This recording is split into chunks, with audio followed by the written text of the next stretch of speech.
party people, and thanks for checking out this month's podcast. Just like normal, we're going to go through all the games that were released in August and September. I think since it's just going to be me again, I think we're going to be doing that, and then we're going to talk game news. I kind of like that format.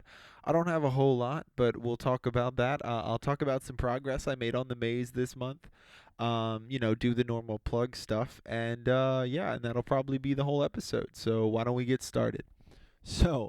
This month of August, we had a bunch of pretty cool releases. We had Madden NFL 20 for PS4, Xbox One, and PC on the 2nd of August. There's also, let me see, we have an Age of Wonders game coming out for the PS4, Xbox One, and PC on the 6th of August. We also have the entire remastered collection of the Yakuza series for the PS4 that came out on the 20th of August. For all the duelists out there, you had Yu-Gi-Oh! Legacy of the Duelist coming out for PS4, Xbox One, and the Switch, August 20th. Let's see what else we got here. Control, that's been the game of the month. That came out on the 27th of August for the PS4, Xbox One, and PC. And then there was also a lot of talk of Astral Chain that came out for the Switch yesterday, August 30th. And that's pretty much it for the month of August, at least the big names for the month of August. I will say Control and Astral Chain have been the two like games this month that I've heard a lot of. Astral Chain has been like a crazy kind of take on Pokemon if you want to think about it that way. And Control, I actually don't know much about, but everywhere and everyone that I've seen on gaming forums have been talking about it. So moving on to next month, we've got the month of September starting off strong with Catherine Full Body. That comes out for the PS4 and the Xbox One on the 3rd.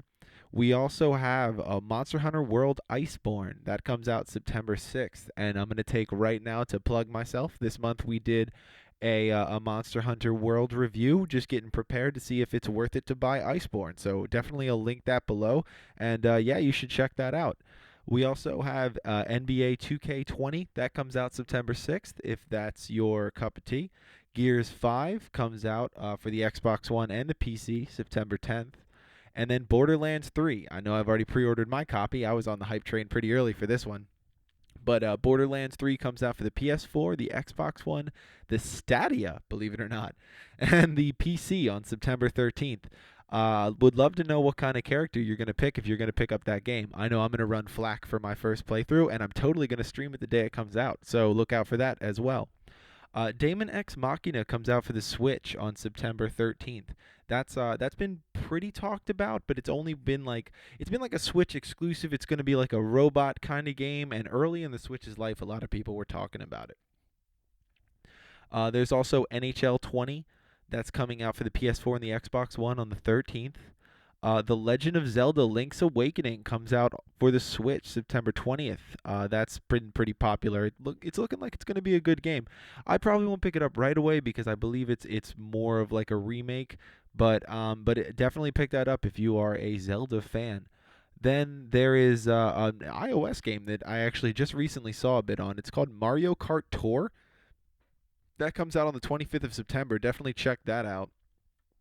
And then we have Code Vein coming out for the PS4, the Xbox One, the PC September 27th. Now that's going to be like an anime style Bloodborne-esque. I'm very intrigued on how that's going to kind of play out, but it looks real interesting. And yeah, then there's FIFA 20 coming out on the 27th as well. And those are a lot of the big names and big things coming out next month. A lot of big releases. I mean, Gears 5, Borderlands 3, the new Monster Hunter expansion. Surge 2, I didn't even list that one, but if you're into that kind of game, that might be your thing. Code Vein, which was pushed back for an entire year.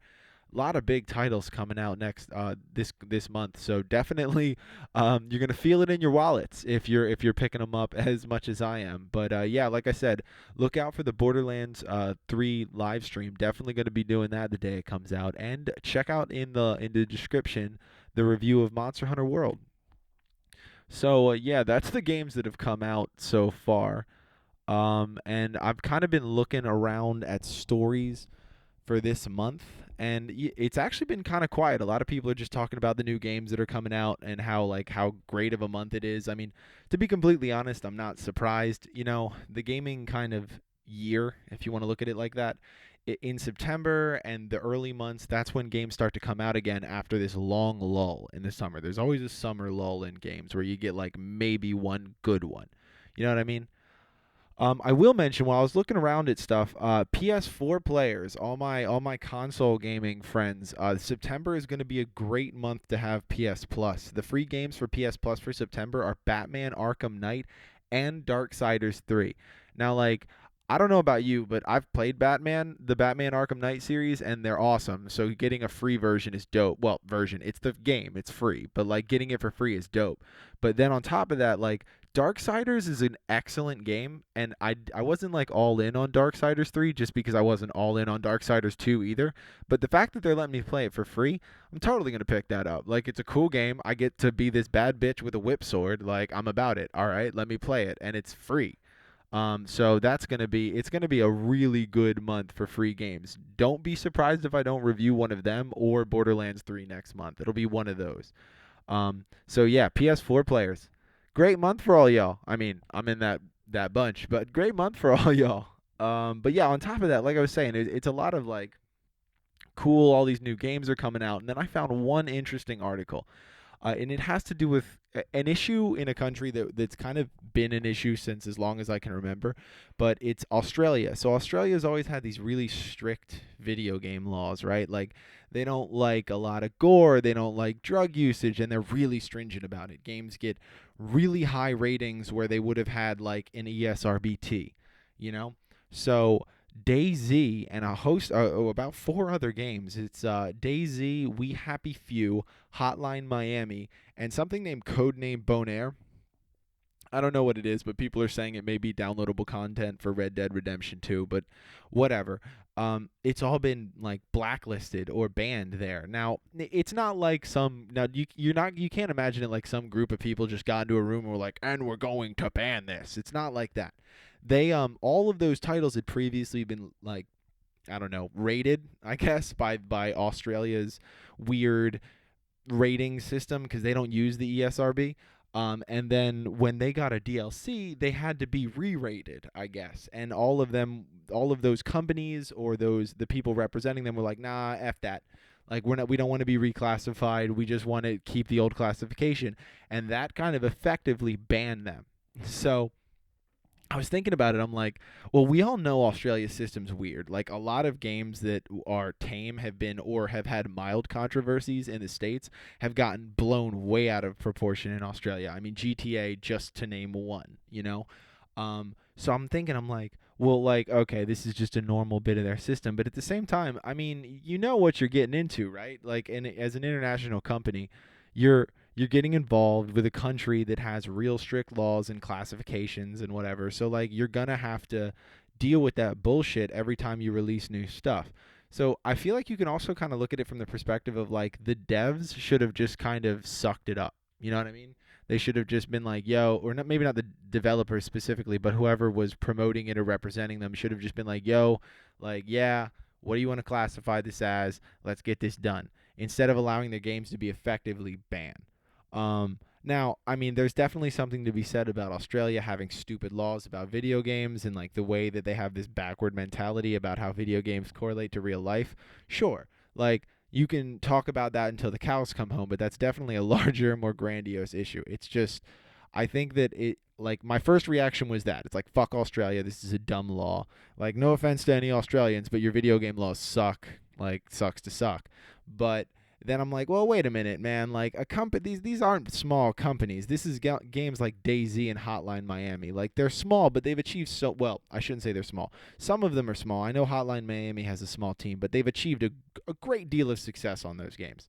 So like you can deal with the mild discomfort of like applying for reclassification or dealing with them. I don't know. Again, I'm on the fence with this one where it's like, well, you guys should know, but at the same time, that country shouldn't think how it does about games. I don't know. I definitely love to know what you think about it, though. Like, if you have an opinion, if you're Australian and you're listening to this and you're like, he's an idiot and he's ignorant. Let me tell him. Tell me, correct me in the chat. Let me know what you think about games being banned, like banned in countries. Um, just for transparency, it's a CNET article, so you can look it up there. Um, but yeah, that was really all I could find. It was pretty much everything else was pretty much like, yo, Borderlands 3 is going to be amazing. And there's a bunch of like dumb controversies about Borderlands and like the devs saying stuff, but I'm going to try to ignore them because they're stupid controversies from stupid people. So let's just like pretend that they don't exist and that all these dumb things that devs are saying about their games that are getting people all pissed off don't exist, and the games are going to be great, and just ignore all the bullshit. Looking for real news, not like I'm sad because Flack identifies as whatever. Fuck that noise. It's bullshit. It's a video game. Have fun with it. It's gonna be great.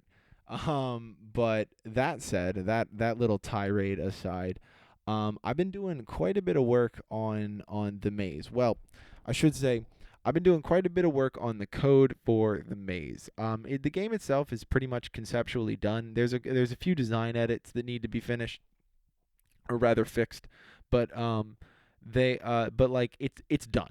I could say, it's done here, play it, let me know what you think. In fact, I opened it up for alpha, which is it's available through my Dropbox still, but I wanted to add like a voiceover component, so I tried to code that, and I've been kind of struggling with getting that to work within Unity for the past week or so. I've reached out to a couple of resources I have to try to get that fixed. Shout out to Udemy. Those people are awesome. They've helped me a lot with learning this kind of stuff. But so I'm just kind of waiting to figure that out, and then the game will be available to play. Right now it's looking like I need to do a little bit of editing so that the background has some white, like some white spots, and the text is also white, and it's supposed to look like text on a screen, like a monitor screen. The thing is that white on white matches perfectly and makes the text invisible.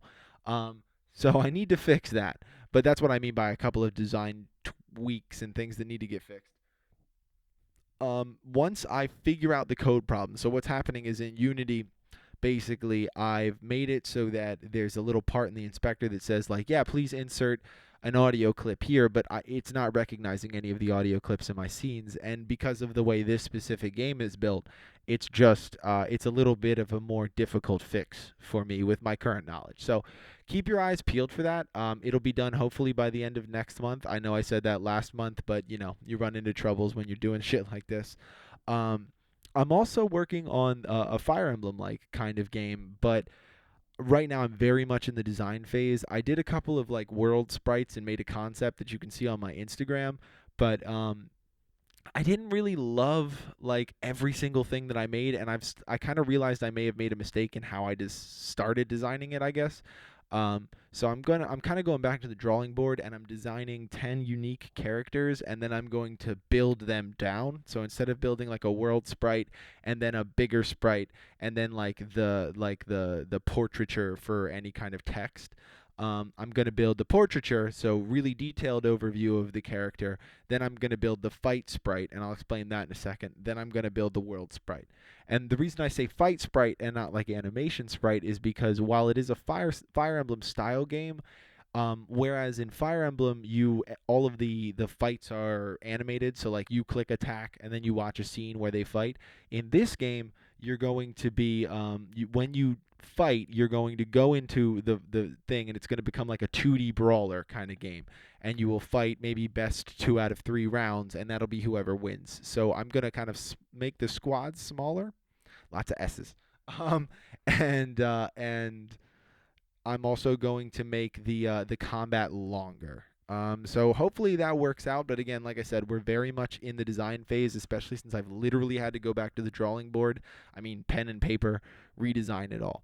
But like I said before, if you follow any of the Instagram or the Twitter or any of that crap, you're gonna get all that info, all the updates as they're happening, or at least on a weekly basis. I do a lot of like Monday, Wednesday, Friday, Twitch streams, Sunday updates, all that kind of stuff. So it kind of comes out like clockwork. So everybody's consistently getting updates on whatever they're interested in that I'm working on. That said, I'll do the whole plug thing. So if you can follow the Twitch, Discord, real close to that. We almost hit the monthly goal on Twitch of 20 subscribers. So real close. Once we get there, we'll up the ante. We're trying to get to 50 as soon as we can, so we can start getting a little more attention for the charities and all that kind of stuff.